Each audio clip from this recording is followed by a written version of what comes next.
Selamat pagi, Shalom, Om Swastiastu, Namo Buddhaya, salam kebajikan. Ya, terima kasih moderator atas waktu dan juga Kominfo serta tim kreasi atas waktu kesempatan yang telah diberikan pada saya. Sehingga kita dapat berkumpul di sini sama-sama kita mencari ilmu, berbagi ilmu dengan tentunya narasumber yang sangat luar biasa ini, mulai dari guru, dosen sampai founder rumah kreatif ada semua di sini. Ini juga selamat pagi untuk Bapak Ibu guru, adik-adik dan teman-teman sekalian yang ada di Ketapang. Semoga kita berada di situasi yang sangat baik. Juga saya di sini akan membahas tentang upaya mencegah dan mendeteksi sikap dan menyikapi cyberbullying. Yang dimana sekarang ini sangat marak terjadi di media sosial, baik itu media sosial yang seperti Instagram, Twitter dan lain-lain, ataupun sampai di real life pun ada, di dunia asli pun sering terjadi yang namanya cyberbullying ataupun bully ini. Tanpa memandang bulu, tua, muda, dari rakyat biasa sampai ke presiden pun pernah mengalami namanya cyberbullying.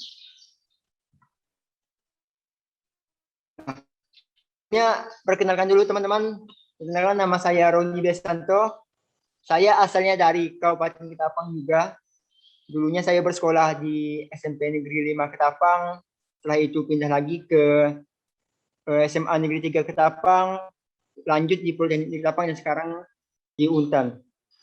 Saya ada sekarang sebagai graphic design, videographer, dan juga penggiat media sosial. Jadi di depan saya sekarang sini tidak jauh dan tidak lepas dari namanya internet. Jadi hari-hari saya itu tiap hari saya waktu menghabiskan di media sosial, meng-scroll media sosial, melihat apa yang terjadi di dunia maya, dan kita mencari informasi apa yang terjadi di dunia nyata dan di dunia maya. Jadi sekarang kegiatan saya sekarang itu sebagai marketing komunikasi di Yayasan Alam Sehat Lestari yang letaknya itu sekarang di Sukadana. Nah, sebelum kita jauh saya menjelaskan tentang bagaimana cara mencegahnya ataupun cara mendeteksi cyberbullying ini, coba kita berkenalan dulu dengan namanya cyberbully. Apa sih cyberbully itu? Cyberbully itu merupakan perilaku agresif yang ditujukan untuk menakuti, membuat marah ataupun mempermalukan mereka yang menjadi sasaran melalui media sosial internet. Sebenarnya cyberbully ini hampir sama dengan bully yang terjadi di dunia nyata, di mana kita sering menemui yang namanya perundungan, baik itu dari sesama teman ataupun orang-orang lain. Dan juga ini sekarang apalagi di zaman-zaman pandemi ini, teman-teman pasti sangat aktif sekali di media sosial, apalagi di internet, di Instagram, Facebook, dan lain-lain. Pasti kita akan menemukan yang namanya cyberbullying, entah secara langsung maupun tidak langsung. Nah, di sini ada beberapa contoh kegiatan cyberbullying yang mungkin dapat kita sering jumpai di media sosial ataupun di internet. Yang pertama itu menyebarkan kebohongan tentang seseorang ataupun memposting foto memalukan tentang seseorang di media sosial. Nah, yang ini cukup sering terjadi sebenarnya teman-teman, media sosial. Apalagi di saat seseorang yang tidak menyukai kita, maka orang itu akan mencari semua celah yang kita punyai. Dia akan mencari beberapa foto-foto dari kita ataupun akan menyebar kebohongan hoax tentang kita. Sehingga kita harus siap untuk menghadapi semua ini. Kita harus siapkan mental kita, harus siapkan semua amunisi kita untuk menghadapi yang cyberbullying ini. Yang kedua itu mengasuh anak-anak atau remaja lainnya untuk memalukan seseorang. Nah, ini biasanya banyak terjadi di kolom komentar. Saya banyak melihat di kolom komentar, baik itu di Instagram ataupun di Twitter, di Facebook. Ada beberapa orang yang ya biasanya itu dia memakai atau menggunakan akun palsu untuk memberikan komentar-komentar negatif, lalu mengajak orang-orang itu untuk mengikuti yang Pak lakukan, itu dengan menghujat ataupun memberikan komentar negatif juga. Nah, selanjutnya itu mengirim pesan atau ancaman yang menyakiti seseorang melalui platform chattingan dengan menuliskan kata-kata yang menyakitkan hati orang lain pada kolom komentar media sosial atau memposting sesuatu yang menyakiti seseorang. Nah, ini biasanya lebih kepada mengganggu privasi teman-teman. Kita di sini dia itu dengan lebih nge-spam kita di baik itu fitur di kolom chat ataupun di media sosial kita. Tentu saja kita semua ini tidak ingin hal itu terjadi ke kita, dan kita tidak mau cyberbully ini terjadi ke kita dan orang-orang terdekat kita. Nah, selanjutnya ini dari contoh-contoh yang sudah saya sebutkan tadi, sebenarnya ada beberapa cara untuk kita mencegah cyberbully ini agar tidak terjadi pada diri kita sendiri. Apalagi adik-adik ini sendiri pasti sangat sering lah main media sosial. Apalagi di zaman pandemi ini kita tidak diperbolehkan keluar dari rumah ataupun kita dibatasi pergerakannya di dunia nyata. Pasti kita di sini sekarang akan sangat aktif di media sosial. Nah, yang pertama itu coba kita pahami dulu apa itu cyberbully. Langkah itu merupakan langkah pertama dan utama yang harus kita lakukan. Kita harus memahami apa itu cyberbully. Cyberbully itu kita bisa mencari info-info cyberbully-nya melalui artikel ataupun kita coba diskusi dengan orang-orang terdekat kita ataupun memang orang-orang yang ahli terkait hal ini. Jika kita sudah paham, sudah mengetahui bagaimana apa itu cyberbullying, maka kita akan semakin awareness atau kita akan semakin hati-hati dengan cyberbullying. Kita juga akan lebih paham cara mendeteksinya, cara menanggapinya dengan baik dan benar. Nah, selanjutnya itu kita coba mempertimbangkan dulu sebelum memposting atau mengirim sesuatu. Pasti teman-teman adik-adik yang ada di SMP Negeri 6 ini pasti sudah mengetahui beberapa akun media sosial yang memang banyak sekali mengusir keburukan-keburukan orang lain ataupun yang memang hal yang tidak patut ditiru jika pernah kita paham. Nah, itu terjadi biasa cyberbully itu terjadi akibat kebiasaan kita tidak memfilter foto atau video dengan baik. Akibatnya, foto dan video kita ini akan menjadi objek bully dari seseorang tersebut. Orang itu akan menjadikan foto atau video kita sebagai konten untuk mereka membuli kita. Entah dengan diedit mereka melalui Photoshop ataupun dengan memakai narasi-narasi yang akan menghasut orang lain untuk membuli kita ataupun memberikan komentar negatif kepada kita. Selanjutnya ini kita coba dulu pilih-pilih teman di media sosial. Semakin banyak teman ataupun semakin banyak followers di media sosial, maka akan lebih terbuka lebar pintu untuk bully teman-teman. Bully ini akan datang jika kita akan memberikan kesempatan besar-besar kepada mereka. Orang-orang jika kita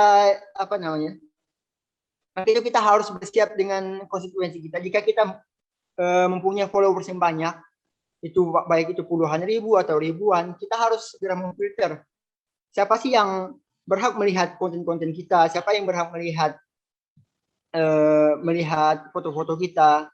Tapi ini tidak akan terjadi jika kita menggunakan fitur, kan di Instagram ini sudah ada namanya fitur privasi ataupun private. Jadi teman-teman bisa menggunakan fitur-fitur itu. Jadi dengan fitur private ini kawan-kawan bisa mengunci akun kalian, dan juga orang-orang yang bisa melihat foto, konten ataupun video kita itu orang-orang yang merupakan followers kita ataupun merupakan orang-orang terpilih.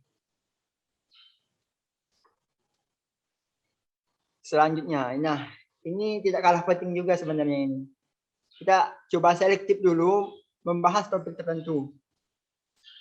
Ini beberapa hal sensitif ini dapat memicu terjadinya cyberbully. Beberapa di antaranya itu ada topik yang bangsa, agama, jenis kelamin, ras, suku, pokoknya yang menyinggung banyak orang atau suatu kelompok itu bakal membuka pintu cyberbullying sebenarnya teman-teman. Kita harus tetap berhati-hati terhadap topik atau bahasan kita di media sosial. Hal itu dikarenakan tidak semua orang mempunyai pandangan yang sama terhadap topik ini, teman-teman. Orang-orang, kita misalnya nih, kita punya pandangan tertentu terhadap hal-hal ini, tapi belum tentu orang yang lain itu mempunyai pandangan yang sama dengan kita. Orang-orang lain itu pasti mempunyai pandangan berbeda dengan hal-hal yang kita bahas ini. Nah, selanjutnya ini ada beberapa ciri-ciri cyberbullying yang harus kita ketahui. Kita bisa mengetahui cyberbullying ini dengan beberapa, kita deteksi dengan beberapa ciri-ciri yang ada terhadap di komentarnya ataupun di postingannya. Ini yang pertama ada framing ataupun terbakar, kedua harassment atau gangguan, ketiga denigration atau pencemaran nama baik, dan terakhir itu cyber stalking ataupun memata-matai. Nah, yang pertama ini framing atau terbakar, ini merupakan tindakan seseorang mengirim pesan ataupun mengirimkan chat kepada kita berupa kata-kata kasar ataupun kata-kata yang penuh amarah, ataupun itu kata-kata yang membuat kita ataupun yang menyinggung hati kita. Ini secara umum tindakan ini merupakan bentuk provokasi, penghinaan, menghejek, sehingga menyinggung orang lain atau menyinggung kita. Biasanya seperti ini, penghinaan ini bisa terjadi berupa penghinaan secara fisik, yaitu body shaming yang sekarang lagi marak terjadi di media sosial, atau provokasi terhadap kata-kata kasar yang membuat kita terbakar ataupun membuat kita berapi-api dengan marah. Selanjutnya ada harassment ataupun gangguan.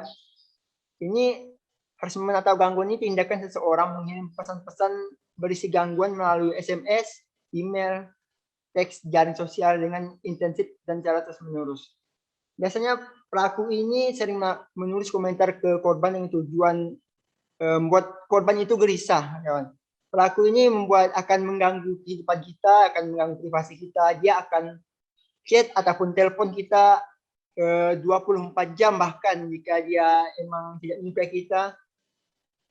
Selain itu juga harassment ini juga mengandung kata-kata hasutan agar orang lain melakukan hal yang sama kepada kita. Jadi orang-orang itu akan mengganggu kita baik di media sosial kita, baik ataupun di telepon ataupun media jaring kita yang lain. Dia akan secara intensif ataupun secara terus-menerus melakukan gangguan terhadap kita agar itu tujuannya agar kita membuat rasa kita tidak nyaman. Selanjutnya ini tidak kalah penting yang ada pencemaran nama baik. Ini merupakan tindakan lakukan sengaja agar seseorang sadar mengumbar keburukan orang lain melalui internet. Biasanya ini orang-orang seperti ini menggunakan akun palsu. Jadi dia ini buat akun palsu terlebih dahulu. Setelah itu baru dia agar akun palsu agar identitasnya itu tidak terbongkar atau tidak ketahuan. Bisa pura-pura menjadi orang lain ataupun dia menggunakan foto orang-orang lain untuk mengupload keburukan-keburukan korban di internet dengan caption yang biasanya itu bernada negatif, menghasut ataupun nada-nada yang kasar untuk menghasut orang lain itu agar membuli orang yang ini juga korban ini. Nah, selanjutnya ini ada cyber stalking atau memata-matai. Ini tindakan mata-matai ini atau mengganggu dan mencemar nama baik terhadap seseorang yang dilakukan secara intens. Nah, dampak ini biasanya korban akan merasakan ketakutan yang luar biasa, kawan-kawan, ketakutan besar, depresi, bahkan jika tidak ditangani secara secara serius, ini akan berakhir dengan bunuh diri biasanya, teman-teman. Kan kawan-kawan pernah sering melihat berita-berita cyberbully yang berakhir dengan bunuh diri ataupun dengan depresi yang berlebihan, yang berkepanjangan dan lain-lain. Ini salah satunya ini diakibatkan oleh cyber stalking atau memata-matai. Biasanya ini pelaku cyber stalking ini akan mencari tahu semua informasi pribadi kita, baik itu asal rumah kita, jenis kelamin, di mana kita tinggal, di mana kita sekolah dan lain-lain. Dia akan mencari info kita secara berkala, baik itu yang paling baru ataupun yang sudah lama. Lalu dia akan mencari titik-titik kelemahan kita dan diumbarnya di publik. Apalagi kita mempunyai foto-foto yang emang tidak bisa diterima oleh publik, itu akan sangat cepat yang namanya cyber stalking ini. Nah, terus bagaimana sih cara kita menanggapi cyberbullying? Dari sekian banyak contoh dan cara deteksi cyberbullying ini, sebenarnya ada beberapa cara kita dalam menanggapi cyberbullying ini. Agar kita agar kita tetap awareness, agar kita tetap berhati-hati yang namanya cyberbullying ini. Nah, yang pertama ini jangan membalas dan menulis komentar yang sama negatifnya sebagai respon terhadap cyberbully ini. Nah, jika kita melakukan hal ini, jika kita membalas orang-orang yang memberikan komentar negatif ini dengan komentar negatif juga ataupun dengan yang marah-marah juga, ini akan mempengaruhi situasi, memperparah situasi. Ini dengan menuliskan komentar yang sama negatifnya atau mempermalukan orang yang memberikan komentar pada kita itu, sama saja kita melakukan bully balik kepada orang lain itu. Sama saja kita dengan membuli orang lain juga. Sebenarnya kita harus bijak dalam membalas komentar, apalagi komentar-komentar yang negatif yang disampaikan pelaku, apalagi yang komentarnya itu di media sosial publik seperti Instagram dan lain-lain. Misalnya kita ada orang komentar di akun media sosial kita, di foto pribadi kita, dengan nada-nada negatif ataupun nada-nada yang merendahkan kita. Kita harus coba bijak dengan menanggapi komentar itu. Jangan kita sampai tersurut amarah. Jika kita sampai tersurut amarah kita, maka tujuan dari orang yang cyberbully itu akan tersampai. Dia akan sangat puas dengan melihat kita marah itu, kawan-kawan. Selanjutnya, nah ini tak kalah penting, ini kita coba, jika kita ada waktu lebih, coba kita blok dan report komentarnya. Ini kita coba blok yang orang-orang yang memang menuliskan komentar-komentar negatif ataupun orang yang emang sering saya melakukan bully di media sosial. Jangan sampai kita itu membacanya terus-menerus. Kita jangan sampai saat kita melihat ada komentar negatif ataupun komentar kasar di media sosial kita jangan sampai membacanya terus-menerus. Itu akan membuat kita memperparah keadaan kita dan membuat kita menjadi sedih, teman-teman. Nah, sebenarnya untuk mengatasi ini, banyak media sosial sudah yang menerapkan beberapa fitur filter komentar seperti Facebook, Instagram, dan lain-lain. Jadi kita di sini bisa memfilter mana kata-kata yang bisa orang keluarkan ke media sosial kita dan mana kata-kata yang tidak bisa orang keluarkan ke media sosial kita. Misalnya nih, kita mau memblok kata-kata tidak. Nah, kita bisa dengan memblok kata-kata tidak. Jadi orang-orang yang mau komentar kata-kata tidak itu tidak akan keluar di media sosial kita ataupun di komentar kita. Jadi dengan hal kecil itu akan membuat kita lebih tenang, teman-teman. Kita akan lebih tenang dengan kata-kata yang akan mengganggu kita itu. Nah, selanjutnya ini istirahat dari media sosial untuk sementara. Ini coba kita lakukan istirahat dari media sosial. Kita coba off dulu dari berbagai macam jejaring media sosial seperti Instagram, Facebook, dan lain-lain. Jika cyberbully yang kita alami ini sudah makin parah, kita coba istirahat, terus kita jauhi diri yang namanya internet dan lain-lain, dan kita coba mendekati diri baik kita self reward lah gitu. Kita memberikan self reward ataupun memberikan penghargaan terhadap diri kita dengan liburan dan lain-lain. Kita coba matikan telepon genggam kita ataupun komentar kita selama coba 1 hari ataupun beberapa hari. Kita lakukan aktivitas ataupun melakukan hobi kita yang kita sukai.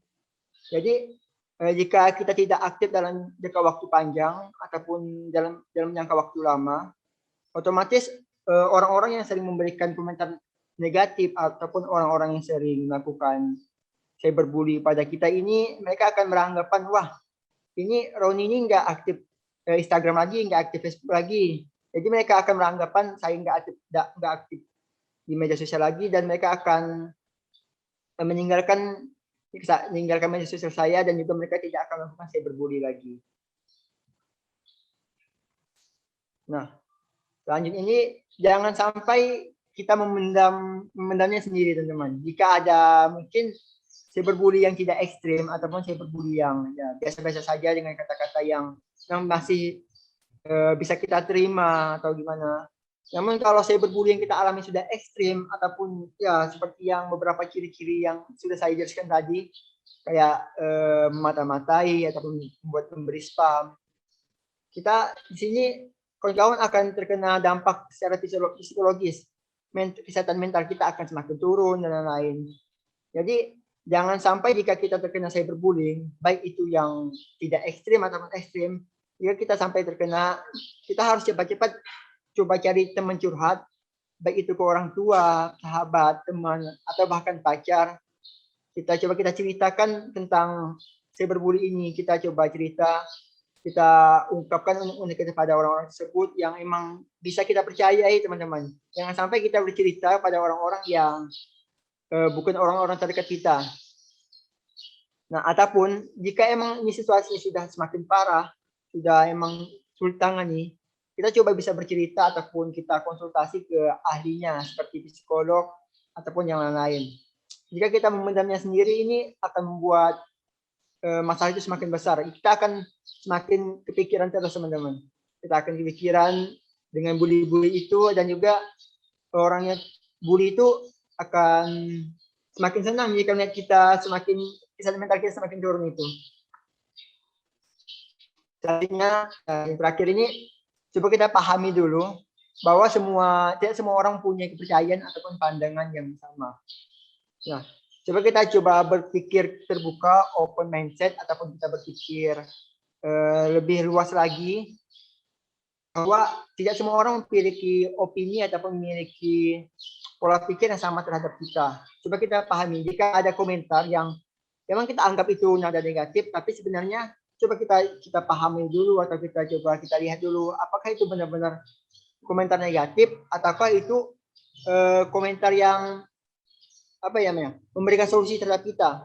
Coba kita perhatikan, mungkin ada 1 atau 2 komentar negatif tersebut yang biasanya itu akan mengekspresikan opini mereka terhadap kita. Biasanya kalau saya itu biasanya melihat beberapa komentar yang ada, baik itu yang positif atau negatif. Yang negatif coba kita catat dulu, kita lihat apakah nadanya negatif atau positif, atau itu membangun. Jika emang ada kita deteksi membangun dari nadanya, misalnya nih, Roni, karya-karya kamu ini nggak bagus, coba kamu bimbingnya. Itu kan bisa termasuk kata-kata yang ya bisa membuat kita evaluasi diri kita menjadi pribadi yang lebih baik lagi. Dan juga dengan kita coba memfilter kata-kata tersebut, dengan kita terima kata-kata tersebut, otomatis diri kita ataupun pribadi kita bisa menjadi pribadi yang lebih baik lagi, dan juga kita bisa menunjukkan pada orang itu, pada orang-orang yang pernah membuli kita, bahwa nih saya bisa bangkit nih, gitu. Saya bisa menjadi orang yang lebih baik dengan karya-karya ataupun dengan beberapa hal-hal positif yang kita lakukan. Nah, sekian dulu dari saya, teman-teman. Yang paling penting ini kita harus bersama-sama bahu-membahu memberantas cyberbully ini.